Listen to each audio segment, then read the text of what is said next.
Ahora en esta... Ahí Ahora sí. empezamos. Bueno, vamos a comenzar con esta con esta entrevista para la revista Consecuencias con Fabián Fanwax, a quien conozco hace muchos años. Recordamos recién que desde el año 91 vive allá en París y fuimos compañeros del Seminario Lacaniano, que fue una de las instituciones que formó la EOL en su fundación en el año 92.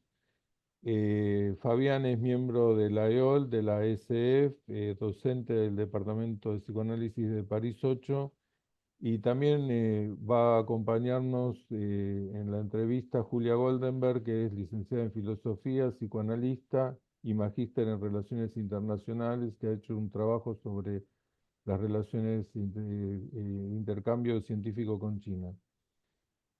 Bueno, inicialmente, por lo que estamos conversando, habría dos ejes para tomar.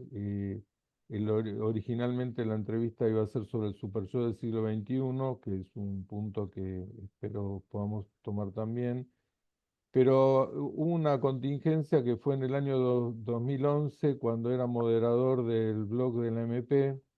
Me enteraba de las actividades que se hacían a lo largo del campo freudiano en todo el mundo, y recuerdo unas jornadas en Shanghái de psicoanálisis lacaniano. Sé que Fabián ha tenido bastante que ver con eso, y inicialmente la pregunta inicial son dos. Una es sobre la influencia del pensamiento y la cultura china en Lacan, que ha sido muy fuerte, no así, por ejemplo, en Freud. Y por otro lado, la situación del psicoanálisis lacaniano en la actualidad en China. Bueno, Mm. comenzamos con eso, Fabián, si te parece.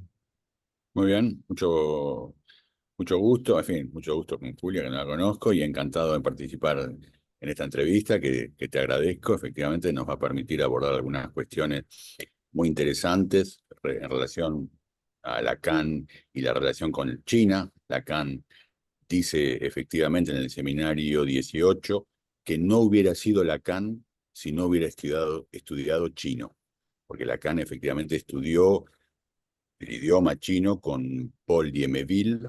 Paul Diemeville era uno de los grandes, digamos, sinólogos y profesores de chino en la Academia de Ciencias Orientales, en la Escuela de Ciencias Orientales de París, con el quien durante la Segunda Guerra Mundial Lacan estudió el idioma chino y luego tuvo un periodo, digamos, hay tres periodos, digamos, en la relación de Lacan con China. Esto lo establece muy claramente un colega brasilero que escribió un libro buenísimo que recomiendo, que se llama Lacan chinés, Lacan chino, que es Clayton Andrade. Clayton Andrade es un colega de la Escuela Brasilera de Psicoanálisis. Creo que él es de Maceió, si no me Ah, equivoco, sí, de Maceió, del Nordeste, alguien con quien estoy en contacto, una persona muy agradable, cultísima y muy iniciada en estas cuestiones. Él mismo es un sinólogo y un poco, digamos, estudiante de chino. Ha escrito ese libro que es maravilloso, que ha ganado un premio muy prestigioso en Brasil, que es el premio Jabuti. En esa obra, que realmente es una suma, yo diría, para estudiar la relación de Lacan con China, establece tres periodos. Un primer periodo que tiene que ver justamente con el interés, digamos, de muchos intelectuales franceses de principio de siglo, con Oriente, con el pensamiento chino, con las primeras obras de pensamiento chino que fueron publicadas en francés. En francés hay un autor muy importante, un sinólogo muy importante que se llama Marcel Granet, quizás lo puede escribir en el chat, que sí. justamente escribió varias obras en los años 10, 20, 1910, 1920, acerca justamente del pensamiento chino, eh, que Lacan conocía, que Lacan seguía.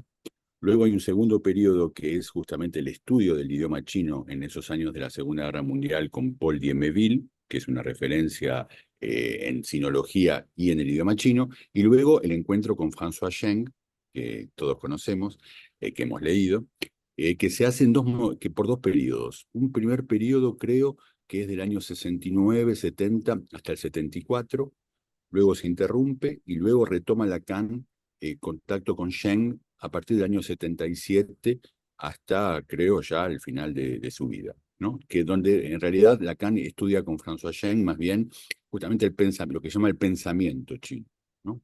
Es una pregunta que les hice a algunos colegas de la Universidad Normal de Pekín, del Departamento de Filosofía, con quienes estamos en contacto a partir del Departamento de Psicoanálisis de París 8, ¿por qué se habla de pensamiento chino y no de filosofía china? Y ellos me explicaban que justamente para ellos la filosofía es la filosofía occidental, es la filosofía justamente de los griegos, de Aristóteles, de la escolástica, la filosofía moderna, Descartes, en fin, todos los autores, Hegel, Marx, Kant, todos los autores que conocen muy bien y que estudian muy bien, y que justamente para diferenciarse de la filosofía que sería occidental, se habla de pensamiento chino, es decir, de todos los pensadores desde Confucio, Zhuangzi, el famoso autor de la mariposa, ¿no? Ujú. Referencia que conocemos, Mencio, y bueno, y otros pensadores, digamos, fundamentales, digamos, del taoísmo también, con el cual que Lacan estudiaba. Lacan estudiaba. ¿De dónde el interés, creo, de Lacan? Por un lado, el interés de Lacan por el idioma, hay que diferenciar dos cuestiones, creo. El interés de Lacan por el idioma chino y el interés de Lacan, justamente más, que se incluye más en el interés de los intelectuales, digamos, franceses sobre todo, pero de manera más general occidentales, europeos, sobre todo en ese momento, por Oriente.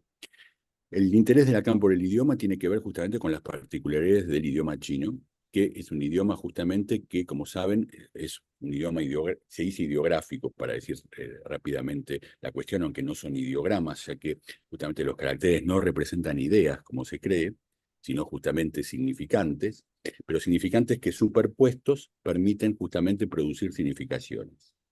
Lo que presta a una gran cantidad de equívocos, de confusiones, de juegos de palabras, digamos, porque efectivamente según el contexto de la superposición de los ideogramas, se adquiere un sentido o el otro. Entonces, el idioma mismo permite en sí mismo la diferencia entre significación y sentido, ¿no? Que es algo que conocemos bien justamente gracias a Lacan. Y yo creo que Lacan, es la tesis también de Clayton, Lacan era muy sensible a eso, a la plasticidad, digamos, del idioma a producir equívocos. Algo que el francés de otra manera permite también, pero justamente de otra manera, a nivel más claramente del significante, cuando en realidad el chino juega más bien con los equívocos propios del contexto en el cual los ideogramas se sitúan, digamos. Entonces creo que Lacan era muy sensible a esto, un idioma justamente que permite por sí mismo una cantidad, digamos, de significaciones y de equívocos que es propio a eso. Además, es algo que es muy explotado por los cómicos y por los chinos mismos, justamente este juego de palabras, esta equivocidad propia del lenguaje.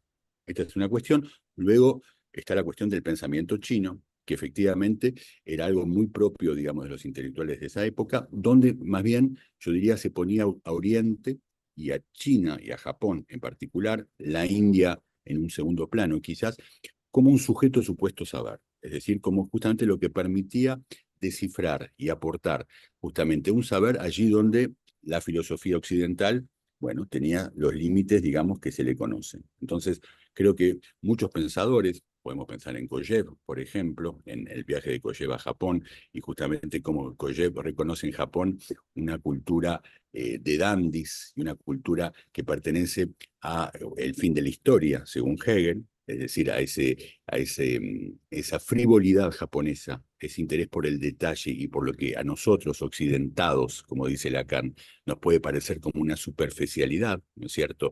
La práctica del regalo, por ejemplo, los ikebanas, por supuesto los haikus, en fin, todo lo que Roland Barthes también, ¿no? Describe en el fabuloso Imperio de los Signos, digamos, aparece justamente como un saber que nos permite entender mejor lo que pasa en Occidente. Entonces, Kojev, Lacan, Barthes, Philippe Solers, bueno, muchos, digamos, de la gente que rodeaba justamente a Lacan, van a Oriente a buscar ese saber del que no disponemos en Occidente. Creo que esta cuestión está menos presente hoy, justamente, porque Oriente, me parece, cada vez se ha acercado más a Occidente, justamente, ¿no? Nos han puesto ellos no sé si en el lugar de supuesto saber, pero buscan efectivamente, se interesan, pero se interesan de manera muy, ¿cómo decir? Muy fuerte, digamos, ¿no? A justamente lo que se produce, lo que se produjo en filosofía, por ejemplo, en Occidente, y lo que se produce como saber. Entonces, me parece que la relación se invirtió un poco, me parece hoy, ¿no? Entonces ya no podemos poner Oriente como ese supuesto saber. En fin, bueno, eso es algo para discutir. Pero en todo caso, Lacan efectivamente está atravesado por este interés y efectivamente con una curiosidad muy singular, que es la curiosidad de Lacan, digamos, va a buscar justamente, sobre todo en China y en Japón también, aunque a Japón viajó 2 veces, a China no viaja. Todo esto abriría todo un capítulo que, bueno, que no voy a desarrollar aquí, pero ¿cómo decir? El viaje trunco, el viaje fallido de Lacan a China, sobre el cual Philippe Solers, por ejemplo, ironizó bastante, digamos, ¿no? Porque era Philippe Solers con Telquel, con la gente de Telquel, que había organizado este viaje en el año 74, creo, justamente con Lacan, Roland Barthes, Julia Kristeva, bueno, y la gente de Telquel, al cual Lacan a último momento se sustrae. Se sustrae con el argumento sobre el cual ironiza Philippe Solers, que efectivamente el régimen maoísta se atacaba a Confucio y veía en Confucio un peligro justamente para el régimen. Entonces, Lacan avanza este argumento, al cual podemos decir Philippe Solers no toma muy en serio, lo pone en cuestión, para no viajar a último momento, ¿no? Cuando hay una delegación china que viene a verlo a la Rue de Lille, le traen un pasaporte con un visado especialmente. Lacan les ofrece en esa ocasión un volumen de los escritos que se encuentra en la Academia China de Ciencias, que lo destina Ah, con una dedicatoria a la Academia de Ciencias de China, es un volumen de los escritos que había salido en 1966. En fin, hay toda una preparación de ese viaje frente al cual Lacan a último momento retrocede cuando no hubiera sido Lacan si no hubiera sido chino. Entonces, el contraste, digamos, es fuerte. ¿Por qué no viajó? Es una cuestión que queda. En fin, mm. bueno, es un poco lo que podríamos decir. Bueno, ¿querías preguntar algo, Julia?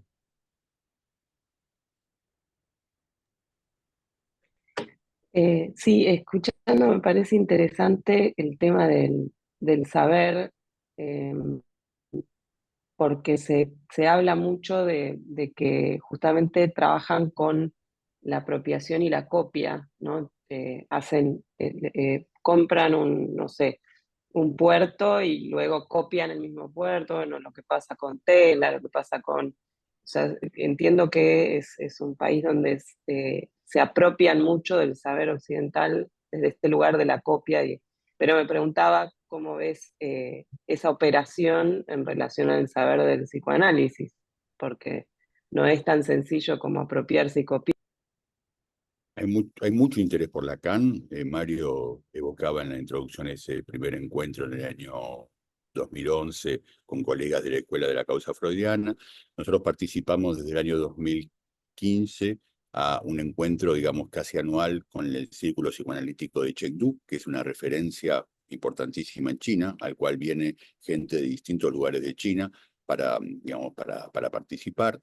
Eh, Hay un interés muy grande por Lacan, porque efectivamente creo que hay una clínica, digamos, a la cual ellos son sensibles.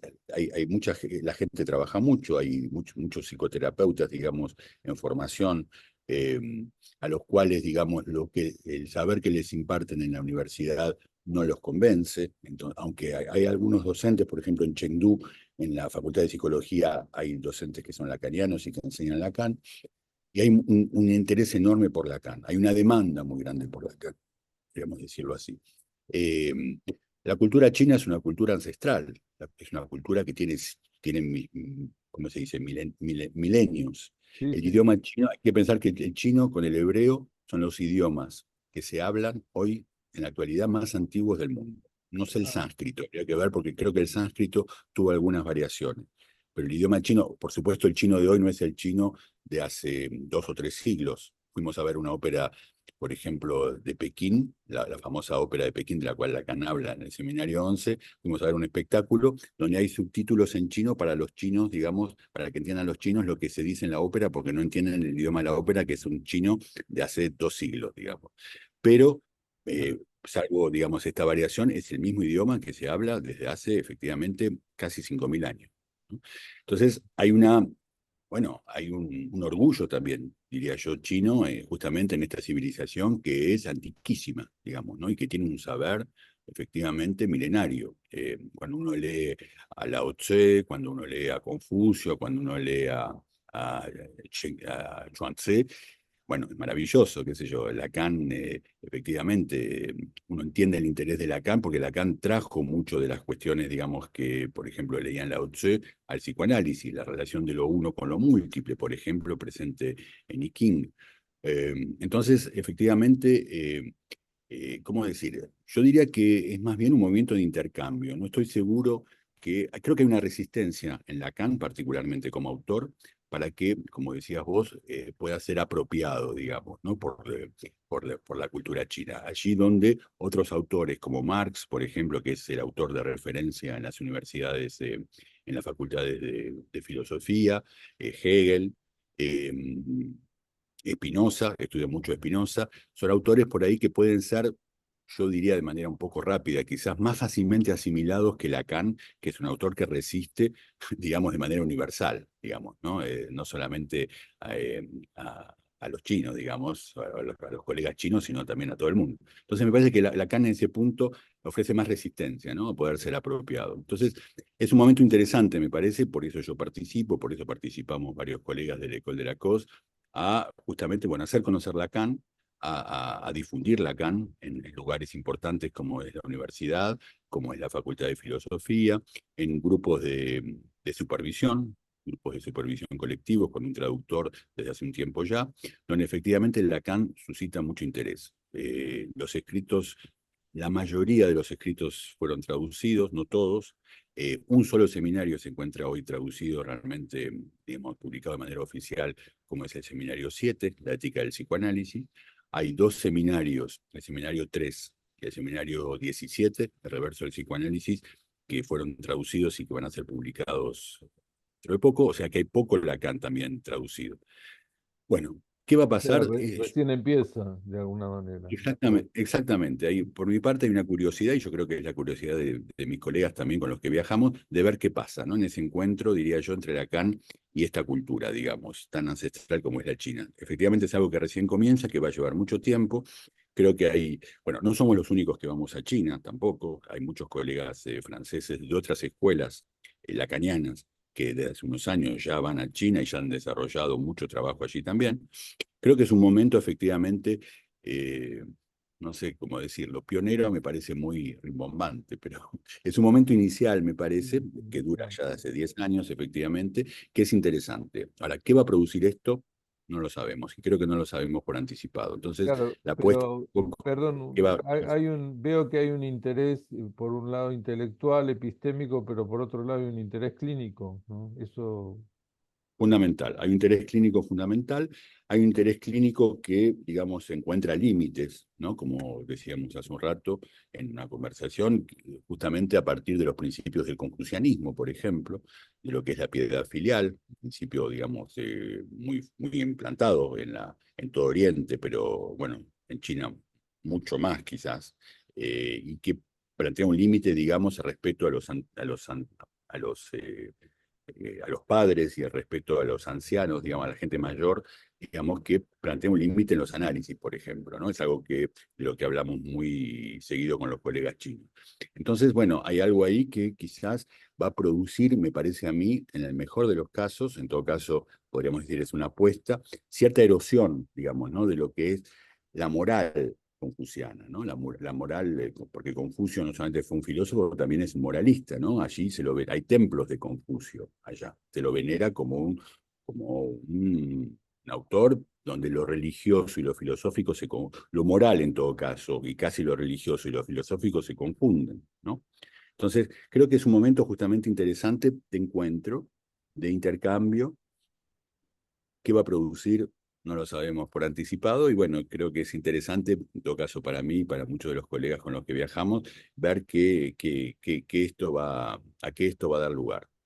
Pero bueno, efectivamente es una intriga un poco, una apuesta, lo que, bueno, como digo, no es sin suscitar algunas interrogantes, ¿no? Algunas preguntas. Bueno, sí, ahora, ¿cómo, ya que tocaste varios puntos como el tema de la moral, el tema de la religión, el tema del pensamiento, cómo abordar, evidentemente China es una especie de otro, de Occidente distinto, pero Mm. cómo abordar desde el psicoanálisis el sujeto, la subjetividad de la época y algo que hice referencia al principio, el superyo del siglo XXI? ¿Cómo pensás eso?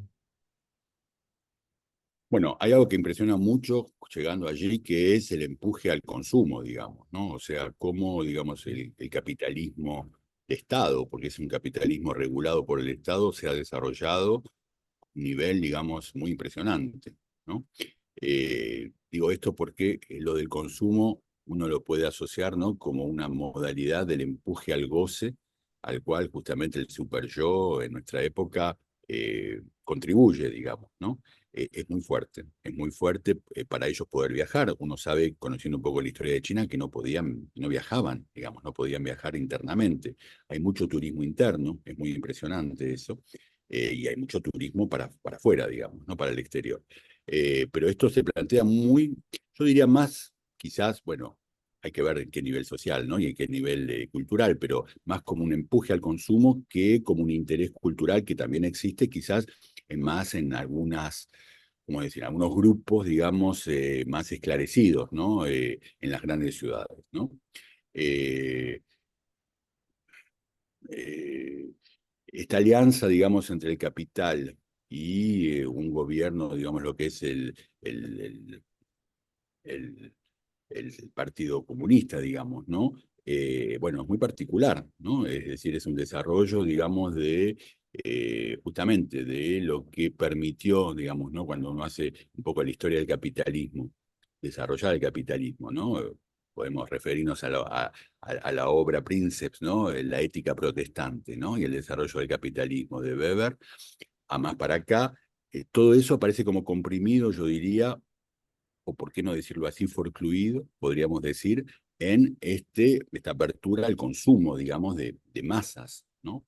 Entonces, yo creo que hay una forma de super yo en eso. Quiero decir, hay un cierto empuje al goce, digamos, que pasa por este eje, digamos, ¿no? El del consumismo, ¿no?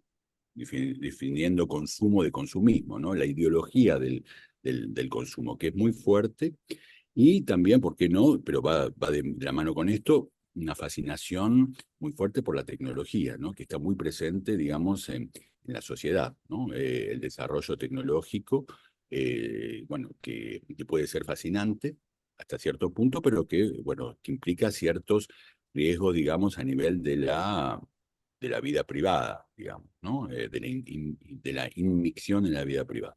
Entonces, todo esto me parece que, bueno, forma parte un poco de cierta forma, digamos, del empuje al goce, ¿no? Que uno puede incluso verlo, digamos, ¿no? Es hasta visible, digamos, ¿no? Eh, Visitando y paseando, digamos, las ciudades, en las grandes ciudades, ¿no? Y más aún todavía en las pequeñas ciudades, ¿no? Pienso en esto que decía Lacan, ¿no? Lacan era muy reservado respecto a China, ¿no? Recordamos en el seminario 23 cuando uno le hace una pregunta, ¿qué espera usted de China? Y él responde, j'attends, en francés, mais je n'espère rien. Es decir, espero, no espero, miro, observo, pero no espero nada, digamos, ¿no? Y en otro momento dice que justamente cuando creo que era una pregunta también acerca del comunismo, y él decía el comunismo lo único que va a producir es el capitalismo, digamos, ¿no? E incluso creo a Miller en un intercambio que creo que, si no me equivoco, es François Regnault que lo evoca en un Ornicar cuando, que llama Vos paroles m'ont frappé, sus palabras me han tocado, me han golpeado. Acá le dice que en Pekín lo que gobierna es el capital, ¿no? Pero lo dice en el año 70, ¿no? Entonces, bueno, tenemos esta cuestión, ¿no? La asociación, yo diría, del superyo con el capital, ¿no? Pero con el capital, digamos, llevado a una versión exponencial, digamos, ¿no? Muy fuerte. O sea, liberados de la gula del superyo, como dice Lacan, no están. Ahora, ¿cuáles son las formas sintomáticas? ¿Cómo las formas del síntoma en la cultura china actual? Es una buena pregunta.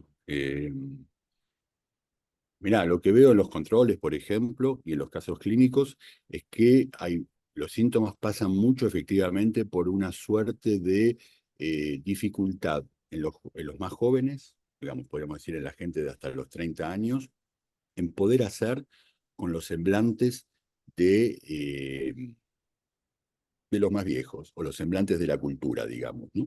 Donde están tomados en una enorme, pero enorme contradicción entre justamente la tradición y lo que implica la vanguardia, ¿no? Lo que implica lo nuevo, lo que implica la novedad, que en cierto punto entra en contradicción efectivamente con los valores morales, por ejemplo, del confucianismo, donde efectivamente lo que ven, lo que escuchan, lo que pueden intercambiar y dialogar justamente con los occidentales, los pone en contradicción con esta moral, ¿no? Con toda la ambigüedad que tiene, todo el carácter, digamos así, ¿cómo decir? Eh, Poco etéreo, ¿no? De la moral, ¿no? Que no es la ética. Entonces, hay ahí, efectivamente, en los síntomas, digamos, que desarrollan los sujetos, que en sí mismos, podríamos decir, no son muy distintos de los síntomas que podemos ver en Occidente, digamos, ¿no? Muchísima anorexia, muchísimo empuje, digamos, a las adicciones de todo tipo, muchas dificultades que toman al cuerpo, digamos, ¿no? Como objeto. Cristaliza algo, yo diría, de manera un poco más amplia, de esta contradicción entre lo que pesa, digamos, ¿no? Como, podríamos decir, como un S1, ¿no? Como los significantes amos, digamos, por los cuales los sujetos están determinados, y cierta voluntad de otra cosa, ¿no? Un cierto deseo de otra cosa, podríamos decir, ¿no? Con Lacan. Entonces ahí efectivamente hay como cierta particularidad, ¿no? Respecto de los síntomas, digamos, en Occidente, donde efectivamente se trata de una protesta, digamos, hacia lo establecido, lo que la moral establece, lo que la familia establece, lo que los padres establecen, lo que de alguna manera la cultura establece también. Eso es muy evidente, digamos, ¿no? Está muy presente. Y efectivamente, sobre todo los jóvenes, digo, porque hay algo ahí como una placa sensible, digamos, ¿no? De la juventud a la época, lo que es la época, que aparece cristalizada de una manera muy clara, justamente como, bueno, cómo hacer con esa enorme contradicción, por ejemplo, ¿no? Y eso es muy claro, lo veo muy claramente en las supervisiones, por ejemplo, o en los casos clínicos que presentan los colegas. Sí, Julia, ¿querés preguntar algo más? Em, no, pensaba en esto de, bueno, en el impulso y toda la cuestión del desarrollo tecnológico, un poco, ¿no? No le queda otra a China tampoco, digamos, la competencia global. eh, bueno, y todo el empuje, ¿no? En relación también a lo que mencionabas en relación al super yo, pero también me preguntaba si ves que el psicoanálisis en ese marco plantea algún tipo de resistencia a todo esto, ¿no? A todos estos desarrollos inevitables y a la vez avasallantes de alguna manera. El psicoanálisis creo que se inscribe en este movimiento como una alternativa, ¿cómo decir? No tanto como una resistencia, sino como un otro discurso, ¿no? Otro discurso, una alternativa a lo que se conoce incluso como psicoterapia, ¿no? Ya que, bueno, las psicoterapias de distinto tipo se han desarrollado enormemente, ¿no? En China, de distinto tipo, cognitivo-comportamentalistas, gestaltistas, muchísimas, fenomenológicas, y también, por supuesto, el psicoanálisis de orientación de la IPA, digamos, ¿no? Y el psicoanálisis lacaniano aparece claramente como otro discurso, como algo muy distinto a lo que los colegas han estudiado en la universidad y a lo que encuentran, digamos, en otro tipo de formación. Entonces, lo que yo veo, lo que ellos dicen, en todo caso, es que efectivamente el discurso lacaniano aparece como otra cosa, ¿no? Como justamente un discurso realmente distinto a todos los que las psicoterapias de manera general plantean. Y esto creo que efectivamente le da una singularidad, digamos, ¿no? Al encuentro, digamos, de los colegas chinos con el psicoanálisis de orientación lacaniana. donde efectivamente el psicoanálisis aparece como un discurso que permite efectivamente, que tiene, digamos, una palabra respecto de estos fenómenos incluso sociales, ¿no? Como justamente el super yo, por ejemplo, en lo social, ¿no? Esto que traía Mario, donde efectivamente con Lacan tenemos un punto de vista, podríamos decir, sobre esta cuestión, ¿no? Entonces eso interesa mucho, ¿no? Esa dimensión, podríamos decir, de psicoanálisis en extensión, es decir, justamente de lo que el psicoanálisis a partir de su práctica permite aportar, digamos, a fenómenos de civilización, ¿no? Entonces hay un gran interés por esto.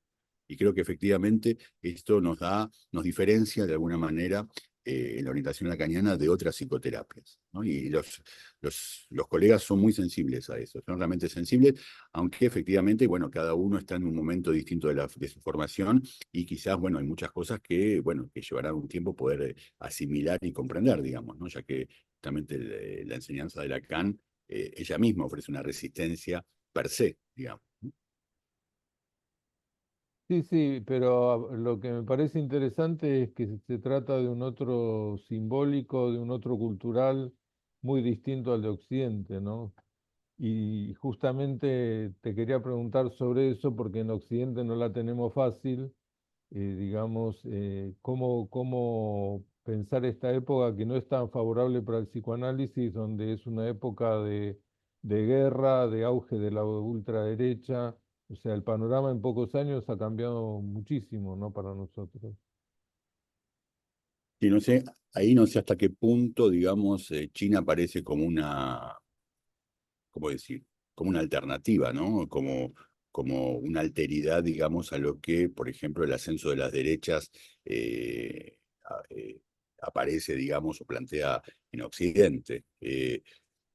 Ahí ya no estoy tan seguro, digamos, que a nivel político podemos aprender un poco de algunos límites, quizás, hacia los cuales no hay que ir, yo diría, ¿no? Más que un saber, digamos, que podamos extraer para, para nosotros, ¿no? Eh, Me parece que, bueno, a nivel político, en fin, la cuestión es más delicada, ¿no? Eh,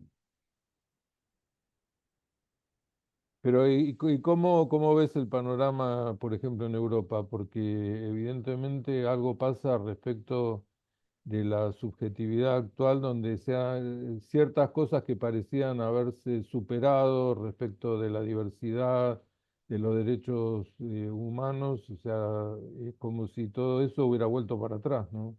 A nivel Completamente. del racismo, de la segregación, por ejemplo, también.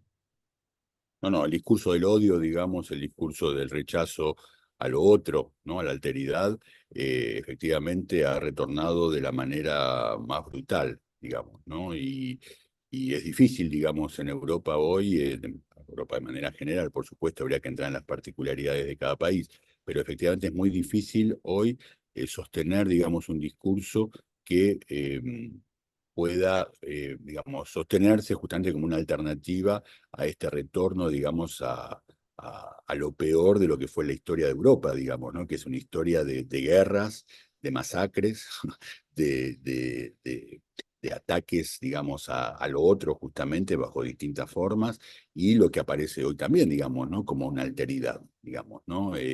Claramente en Francia, por ejemplo, la cuestión del islamismo, digamos, ¿no? No del Islam en sí mismo, pero sí del islamismo radical, es decir, del Islam, digamos, conquistador, ¿no? Del Islam, del jihad, del Islam de la Guerra Santa, digamos, ¿no? Esto hace ya varios años que lo vemos, digamos, como fenómeno, eh, particularmente, yo diría, concentrado en Francia por el gran número, digamos, de población de origen eh, eh, eh, islámico, ¿no? No islamista, pero islámico, y efectivamente es una diferencia permanente que se hace justamente entre el islamismo como ideología y el Islam como religión, ¿no? Donde no hay que confundir los dos. Y donde la derecha claramente, la derecha política hoy hace una superposición, una amalgama, digamos, peligrosísima, ¿no? Peligrosísima políticamente, peligrosísima socialmente, peligrosísima a nivel cultural, ¿no? El Islam mismo implicaría el islamismo.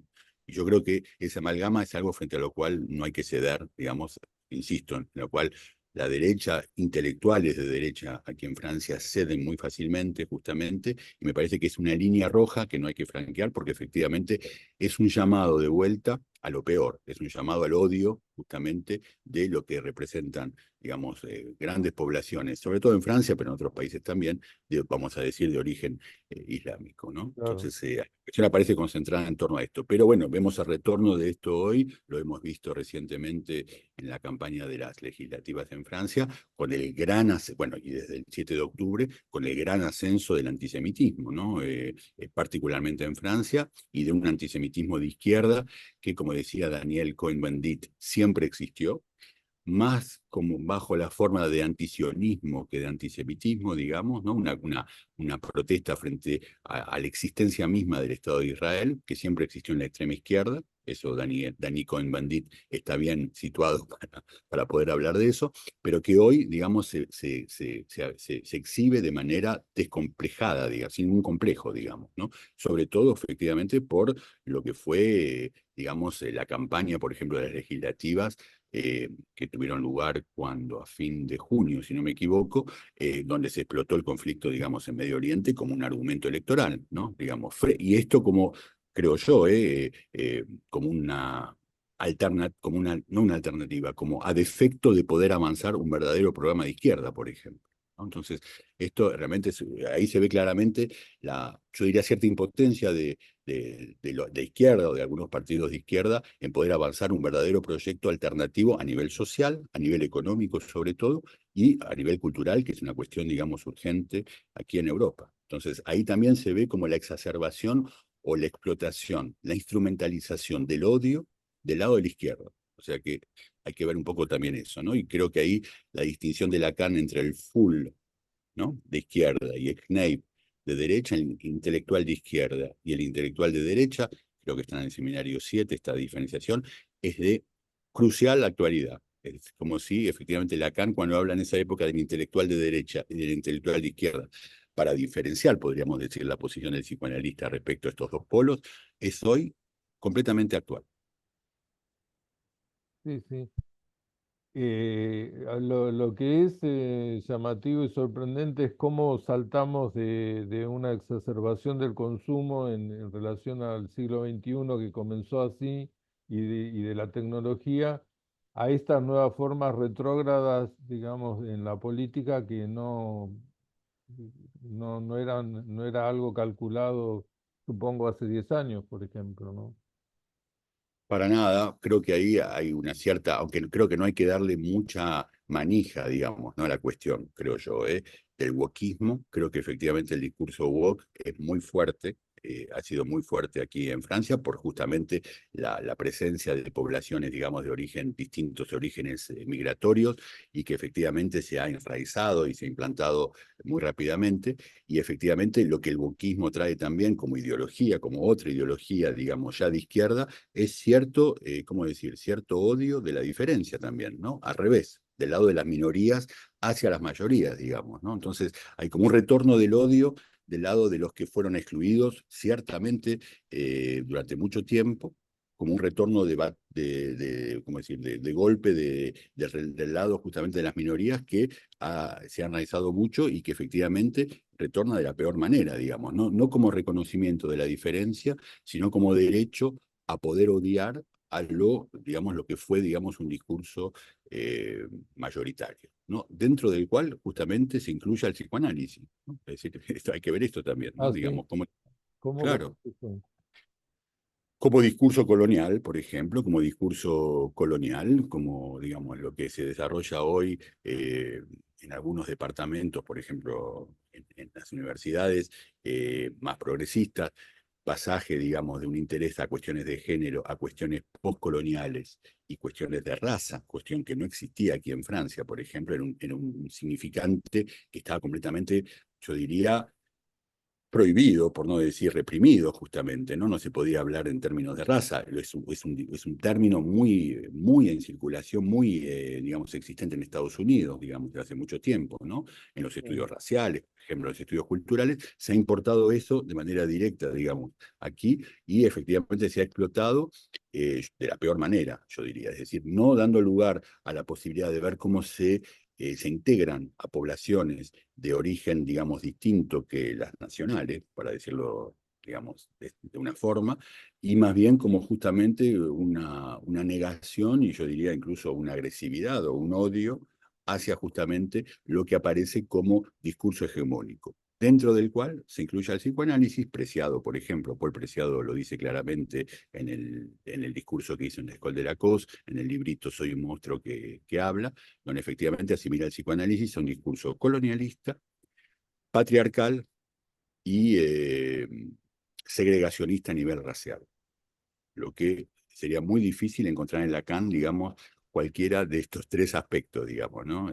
Creo que podríamos, cada uno, si lo tomamos en sí mismo, yo lo he hecho, podemos claramente, ¿cómo decir?, aportar una contradicción a esto que él denuncia, ¿no? A lo que Preciado denuncia, pero de una manera muy rápida y con silogismos, yo diría, muy peligrosos, justamente se asimila al psicoanálisis a este tipo de discursos, donde no hay nada de esto, digamos, en la enseñanza, ni de Lacan, ni en la obra de Freud, digamos, ¿no? Bueno, quizás en Claro, Freud con la pero es padre, necesario, perdón, reconfigurar el psicoanálisis a estos tiempos para no quedar en estos temas retrógrados. ¿Sí?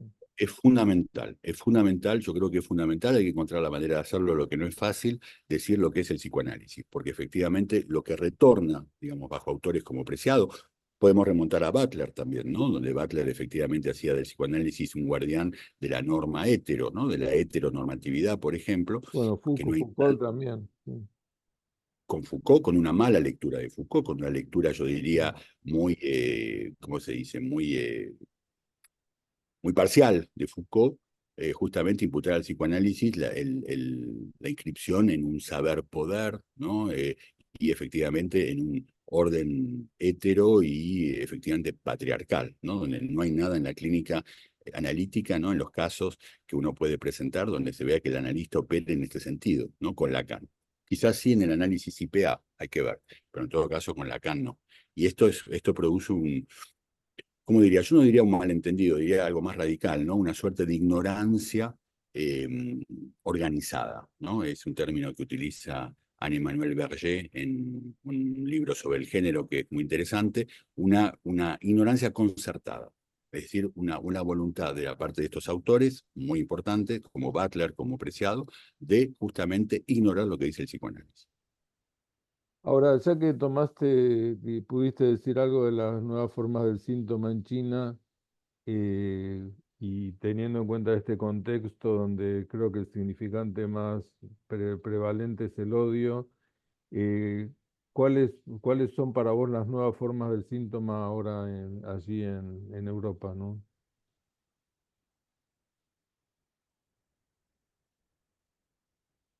Me parece que hay algo que se puede nombrar bajo la forma de una suerte de exceso de goce, de formas sintomáticas donde el exceso de goce aparece sin necesariamente pasar por el tamiz del significante, ¿no? De lo simbólico, donde los sujetos vienen con prácticas de goce, digamos, de distinto tipo, adictivas, eh, sexuales, bueno, de distinto orden, sin que esto encuentre el marco, digamos, de lo simbólico, ¿no? Creo que hay una caída del orden simbólico, efectivamente, de la cual hemos hablado ya hace unos años, ¿no? En la MP, en uno de los congresos, donde Ujú. efectivamente lo que aparece como lectura de la civilización hoy es un empuje, justamente es esto el superyo en el siglo XXI, ¿no? Un empuje a formas de goce sintomáticas donde el significante no aparece, digamos, en primer lugar, y donde el trabajo, creo yo, en las entrevistas preliminares y en los primeros momentos del análisis, es justamente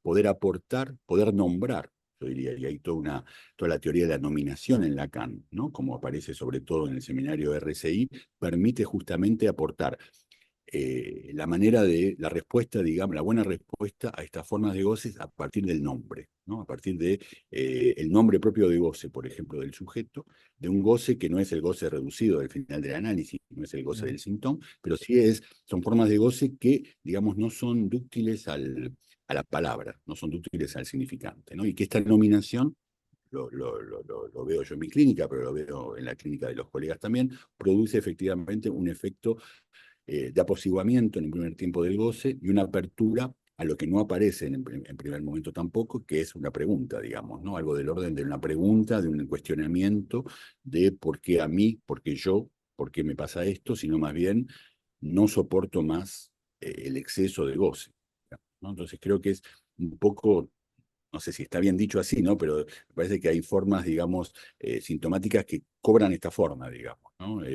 Bueno, hay colegas que han trabajado esto, ya Hugo Freda, por ejemplo, para nombrarlo, hace mucho tiempo habla de las nuevas formas del síntoma, ¿no? Sí. Creo que es algo de esto que con la toxicomanía él buscó nombrar, ¿no? Y me parece que efectivamente hay algo de esto que es muy propio de la época, digamos, ¿no? Donde además hay algo también que tiene que ver con el encuentro con el psicoanalista, ¿no? El encuentro puntual en la sesión, digamos, ¿no? Es decir, algo donde, en una época donde, bueno, en China, por ejemplo, la gran cantidad de colegas hacen sesiones por Zoom, de Claro. manera virtual.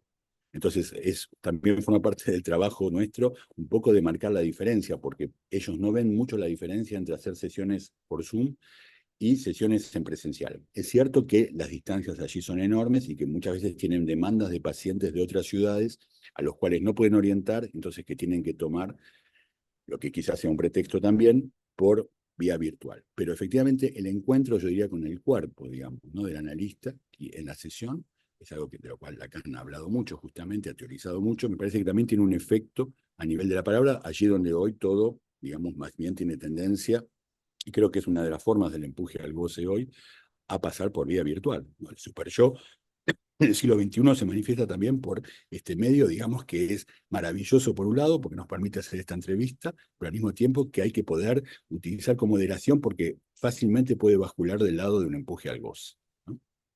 Eso es algo muy, ese encuentro con el analista, ¿no? Con alguien que escucha y que permite nombrar lo que pasa, tiene efectos que a nosotros quizás, cuando ejercemos el psicoanálisis de hace un tiempo, no nos sorprenden tanto, pero que para el sujeto que viene a vernos tiene efectos efectivamente muy importantes.